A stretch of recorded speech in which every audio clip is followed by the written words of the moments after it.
พี่เดี๋ยวพามาเบิ้งอันนึงมา เบิ่งตื่นเต้นพูดอ่ะมันเงาเดียว เหรอ มันหวานญี่ปุ่น ปาด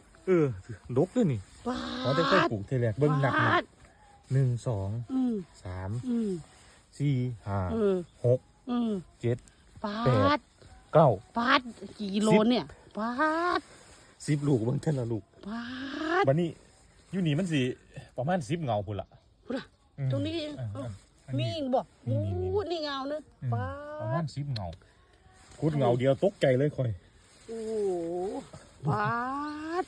พี่ โอ้ อันนี้ก็แม่น11ต้นนี่พี่